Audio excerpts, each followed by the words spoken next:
Voilà, si vous nous rejoignez, on est en direct sur Facebook Live sur Brut au niveau de la gare d'Austerlitz. Une petite assemblée générale, on peut l'appeler comme ça, est en train de s'organiser avec diverses prises de parole, non, mais des cheminots, des étudiants. C'est que c'est nous qui faisons tourner la société, et personnel c'est nous santé. qui On va devons la s'approcher pour contrôler, c'est écouter. nous qui devons la diriger. Ça sert à rien de pleurnicher, ça sert à rien de pleurer parce que l'État, leur justice, leur classe nous répriment. Ils nous répriment parce qu'en réalité ils tremblent, parce qu'ils ont peur. Le chemin il n'est pas facile, c'est pas vrai qu'on a un boulevard devant nous pour construire un mouvement d'ensemble et la grève générale, mais c'est le seul moyen pour véritablement reprendre le contrôle sur nos vies, reprendre le contrôle sur ce monde, faire en sorte qu'on soit autre chose que des boulons, que des pièces dans une machine. Et justement, aujourd'hui par rapport aux cheminots, je crois que Macron hier il a déclaré, en essayant de vouloir rassurer les cheminots, il leur disait l'avenir des cheminots, il faut regarder du côté de la poste. Eh ben je pense qu'il nous prend pour des cons. Mais on n'est pas des cons, on est pauvres, mais on a la colère, on a la rage. On a aussi l'expérience des luttes de nos anciennes.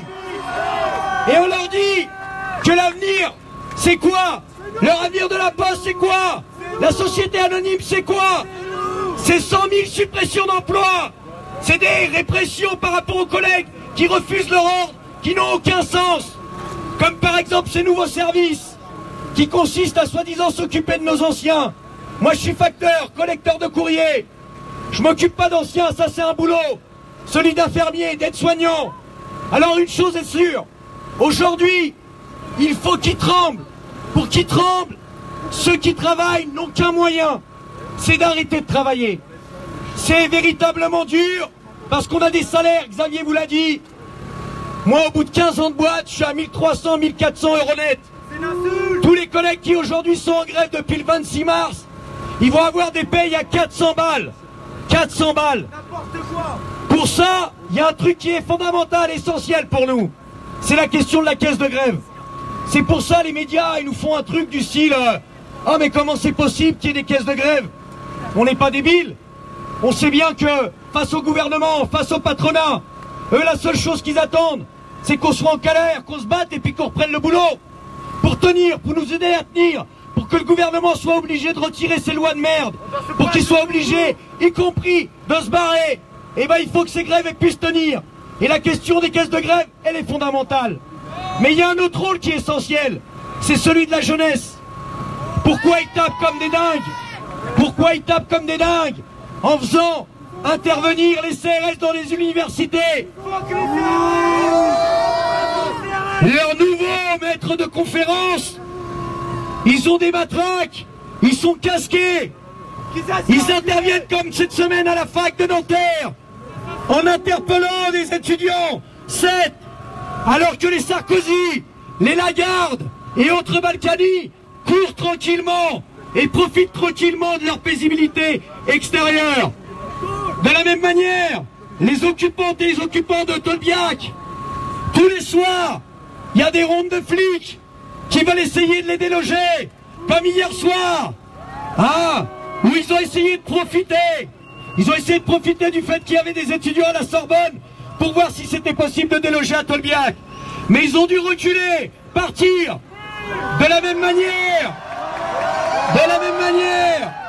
les blindés qui se déplaçaient vers Notre-Dame-des-Landes, qui pavanaient, qui se la racontaient. Aujourd'hui on parle que d'enlisement. Mais qu'est-ce qu'ils ont à foutre là-bas les blindés? Qu'est-ce qu'on a utilisé les armes qu'ils utilisent face aux zadistes? C'est pas forcément la vision que j'ai du changement de société. Mais très franchement, on ne peut être qu'en totale solidarité avec les zadistes qui résistent face à la répression de l'État et face à la répression de l'armée. Alors bien évidemment, nous, postiers et postières du 92, il y a nos camarades et collègues du 35 qui sont en grève depuis plus de 90 jours. Les collègues du 33, le 13 aussi qui ont commencé à se mettre en grève. Le 14 dans le Calvados, ils ont déposé un préavis de grève reconductible à partir du 19 avril. On ne veut pas juste faire ces discours-là, s'applaudir, même si ça fait chaud au cœur, même si ça nous permet de toucher du bout des doigts ce que ça voudrait dire d'imposer un autre rapport de force. Mais on veut gagner. On veut gagner. On veut en finir avec leur monde, avec leur société. On veut une société dans laquelle on ne soit plus en concurrence, dans laquelle le travail, ça ne soit plus un non-sens, où on ne sait plus pourquoi on produit, pour qui on produit, de quelle manière. On veut un autre monde et pour ça, il y a besoin. Et les cheminots, ils ont un rôle stratégique. Mais on ne peut pas faire grève par procuration. Il faut que le 19 avril, toutes les organisations syndicales au niveau national, tous les secteurs se saisissent de cette journée pour se mettre en grève, pour le soir faire des assemblées générales interprofessionnelles qui discutent des suites le lendemain. Nous, on est tranquille. On sait qu'on sera toujours en grève jeudi prochain et qu'on poursuivra la grève le 20 avril. Mais ce qu'on voudrait, c'est qu'aujourd'hui on puisse dire que la semaine prochaine, c'est la semaine de la convergence réelle des luttes. Ça veut dire la convergence réelle de la grève reconductible avec les cheminots, mais avec tous les autres secteurs. C'est l'occasion ou jamais. Nous devons suivre les rails de la grève reconductible. En tous les cas, on y apportera notre contribution. Merci à vous toutes et vous tous. Et je devrais terminer avec ça. Les camarades, pour faire ça, pour se coordonner entre secteurs, là on lance des discours. Il faut des réunions de préparation. Il faut qu'on se coordonne. Par exemple, j'ai vu que demain il y a une soirée en soutien aux cheminots à Tolbiac, ce qui est très bien. Mais en même temps, il y a une soirée de soutien aux postiers à Solidaire, ce qui est très bien. Mais on pourrait arriver à coordonner tout ça. L'idée, sans penser que c'est un quelconque secteur d'animation de la grève, samedi, donc demain, 14 avril, le Sudrail Saint-Lazare nous propose, nous offre la possibilité d'aller dans leurs locaux, qu'il y ait une coordination qui permette juste d'échanger. On ne va pas décider de trucs, mais juste de se coordonner, de savoir ce qui se passe dans nos différents secteurs.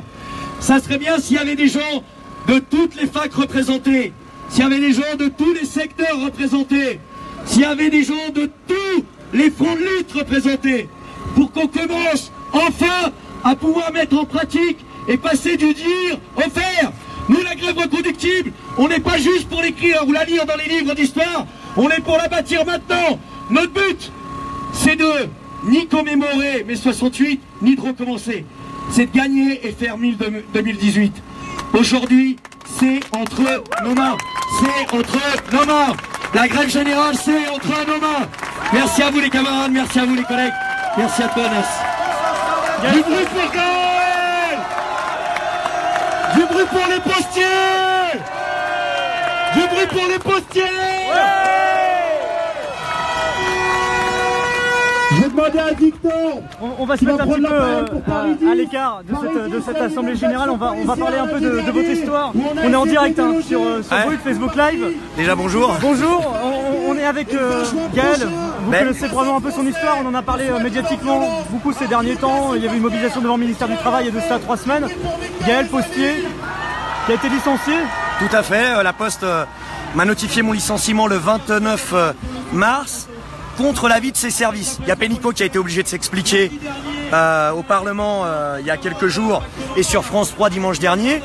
Mais effectivement, elle omet de dire, elle n'arrête pas de répéter par exemple au Parlement que j'ai été condamné au pénal pour séquestration. C'est vrai, mais ça n'empêche pas que l'inspection du travail et le rapport de la contre-enquête qui a été fait par ses propres services, tout en sachant que j'avais été condamné, a refusé le licenciement et pour 2 motifs. Le premier parce qu'elle considérait qu'il n'y avait pas une gravité suffisante des faits qui permettent le licenciement, mais surtout parce qu'il y avait une discrimination syndicale. Par exemple, l'inspection du travail a demandé à la Poste, mais pourquoi s'il y a eu 3 condamnés, le seul à qui vous avez entrepris une procédure de licenciement, c'est monsieur qui rentre. Elle a aussi posé la question de savoir pourquoi sur ces 10-15 dernières années, les mises à pied dont j'avais fait l'objet étaient discriminatoires, voire trop sévères. Il y a toute une série d'éléments comme ça. Bien évidemment, qu'est-ce qu'elle a fait, Pénicaud? Pénicaud, elle a fait le choix, en réalité, de donner un permis de licencier, de faire un cadeau à la Poste pour pouvoir continuer à supprimer des emplois. Manque de bol, elle a appuyé sur le bouton de la répression et on est en grève dans notre département, dans le 92, sur 9 établissements de façon majoritaire et avec la grève la plus importante depuis 2009. Aujourd'hui, la Poste a un problème dans un contexte social qui est mouvementé, parce que partout va se poser la question de est-ce qu'on prend le contrôle de nos vies, est-ce qu'on se bagarre, est-ce qu'on se laisse pas bouffer. Il n'y a pas d'avenir pour nous, il n'y a pas d'avenir pour ceux qui travaillent, sans le fait de stopper les politiques antisociales menées aujourd'hui par Macron, mais aussi qui sont le fruit des gouvernements successifs. Alors moi je suis plutôt confiant. Quand on voit qu'il y a une mobilisation dans la jeunesse, quand on voit un secteur stratégique comme celui des cheminots qui se bagarre, quand on voit aussi des mobilisations dont on ne donne pas une visibilité médiatique suffisante, mais importante, en Ille-et-Vilaine dans le 35, en Gironde dans le 33, dans les Bouches-du-Rhône dans le 13, des grèves reconductibles départementales et nous dans les Hauts-de-Seine, il y a la possibilité d'exprimer cette colère. C'est en tous les cas ce sur quoi nous allons nous employer, à agréger les forces, à agréger les grèves vers un mouvement d'ensemble, vers une grève générale. Alors au niveau des postiers, on en parle beaucoup moins. Néanmoins, vous êtes en grève aujourd'hui en 92. Est-ce qu'on peut expliquer les raisons vraiment qui vous ont poussé aujourd'hui à vous mettre en grève, au-delà de votre situation personnelle? Au-delà de ma situation personnelle, puisque les collègues demandent ma réintégration, l'élément essentiel, c'est les suppressions d'emplois. En 10 ans, 100 000 suppressions d'emplois. La première des conséquences de ça, c'est quoi? Eh bien, c'est la détérioration de la qualité de service, mais c'est aussi la détérioration de nos conditions de travail. La détérioration de qualité de service, ça s'illustre comment au quotidien? Par exemple, si vous faites attention, vous verrez qu'en réalité, maintenant, vous n'avez pas un facteur pour un quartier. Voilà, le facteur change sans cesse.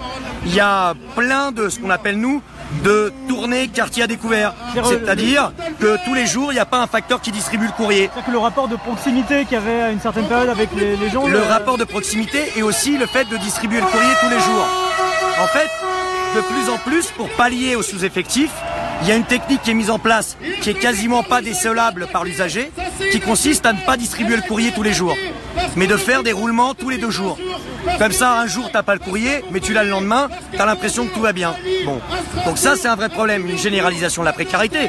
Aujourd'hui, on a dans tous nos bureaux de poste au moins 13 à 20% des facteurs et factrices qui sont des intérimaires, c'est-à-dire des salariés qui, en réalité, on oblige à faire toutes les tâches sans qu'ils puissent protester. Alors ça, c'est la manifestation immédiate, en fait, de cette détérioration de nos conditions de travail. Donc ce qu'on demande, nous, on n'est pas des couteaux suisses. On nous demande de faire des photos des nids de poules sur la chaussée, des tags sur les murs, de nous occuper des anciens, veiller sur mes parents. Moi, je suis pas aide-soignante, je suis pas infirmier, je suis pas infirmière. Je distribue du courrier ou j'en collecte. Bon, eh bien, ce temps-là, c'est pas à nous de le faire. Il doit être fait par des professionnels. C'est pas un service qu'on rend aujourd'hui à nos anciens de le faire par des facteurs et des factrices. Vous évoquez à plusieurs reprises la situation aussi sur le plan salarial. Combien on gagne quand on rentre à la poste et qu'on est postier? Bah vous voyez, on est juste au-dessus. C'est un phénomène tout à fait pervers. Parce qu'en fait, on est juste au-dessus du SMIC. Même à Paris? Bah oui, surtout à Paris. Moi, je vous dis, j'ai 15 ans de boîte. Je suis à 1300, 1400 euros net. Voilà. Avec ça, tu peux pas vivre. Donc la vie de postier, c'est quoi? C'est rempli de crédits, c'est rempli de dettes. Et c'est une incapacité en fait à pouvoir juste profiter de la vie après ton boulot, quoi. Bon, ça c'est pas une vie. Et le côté pervers, c'est quoi? C'est qu'en fait, le fait d'avoir des salaires bas juste au-dessus du SMIC permet de faire bénéficier notre employeur d'un certain nombre d'aides publiques. Donc en fait, le fait que l'employeur, la Poste, bénéficie de ces aides publiques fait que ça ne l'incite pas à augmenter nos salaires. Aujourd'hui, par exemple, notre patron, Philippe Val, dans une interview qu'il avait donnée à Challenge, il nous expliquait, Philippe Val, donc le PDG de la Poste, qu'il ne savait pas s'il avait 1 ou 2 millions placés. Bon, donc lui il sait pas si en fait en banque c'est 1 ou 2 millions placés. Nous on dit souvent qu'en réalité, quand on est devant une machine à café, on ne sait pas si on a 15 ou 20 centimes en poche. C'est 2 mondes, 2 vies différentes. Le problème c'est que sans ceux qui travaillent, sans les facteurs et les factrices, sans tous les postiers et les postières qui sont dans les guichets, qui sont dans les centres de tri, en réalité le maillage, c'est-à-dire la valeur ajoutée que crée aujourd'hui la Poste, elle n'existerait pas. Donc ça pour nous c'est complètement impossible qu'on ne puisse pas avoir eh bien, les conditions décentes pour vivre. Mais en réalité c'est même pas les conditions pour vivre, décentes pour vivre. Ce qu'on dit nous est une chose simple. On conteste en fait le pouvoir de direction de l'employeur. C'est pas logique que ce soit des gens qui ne font pas des tournées, qui savent pas ce qu'est un facteur, qui ont jamais distribué une lettre, qui viennent t'expliquer qu'en fait tu voles du temps de travail, qu'il n'y a pas assez de trafic et qu'il faut diminuer le nombre de positions de travail chez les facteurs et les factrices. Nous on dit une chose simple, on le conteste, mais même s'il y a une diminution du nombre de cartes postales, il y a quelque chose qui n'a pas diminué, qui augmente. C'est le nombre de petits paquets, de lettres volumineuses, de recommandés. Donc diminution de trafic ne veut pas forcément dire diminution de la charge de travail. En tous les cas, aujourd'hui, notre employeur et le gouvernement de façon plus large a un vrai problème. Si ça agrégeait, et ça dépend de nous. C'est ça qu'on a envie de faire passer comme message. Le 19 avril, il faut que ça soit une journée énorme. Jeudi prochain, une journée énorme de grève interprofessionnelle. C'est ce qu'on appelle la convergence des luttes, c'est un peu ce terme. En tous les cas, c'est le fait de manifester le même jour, au même moment. Mais la convergence des luttes, c'est qu'on sera en grève ensemble, lorsqu'on se coordonnera au travers de nos assemblées générales, de nos comités de grève. Et convergence des luttes, c'est pas manifester ensemble, c'est faire grève ensemble, bloquer ensemble, c'est ça. Convergence des luttes, c'est aussi manifester, mais pour qu'il y ait une convergence des luttes réelle, il faut qu'il y ait une grève reconductible de l'ensemble des secteurs et qui se coordonnent dans leurs moyens d'action, dans leur stratégie. Il peut y avoir des secteurs qui font le choix de faire une certaine stratégie, d'autres d'en faire une autre. Nous, on pense et on est convaincus au niveau des postiers, par expérience, parce que lorsqu'on bosse, on n'a pas le temps d'aller rencontrer d'autres secteurs. On est obligé de partir en grève reconductible. On est obligé pour imposer un rapport de force vis-à-vis de notre entreprise. Mais quoi qu'il en soit, quels que soient les choix qui soient pris, c'est important que tous ceux qui sont en grève, soit en grève perlée, comme celle des cheminots, soit en grève reconductible comme la nôtre, il faut qu'on se coordonne. Parce qu'en face, le gouvernement, il est coordonné, il a un plan de mobilisation.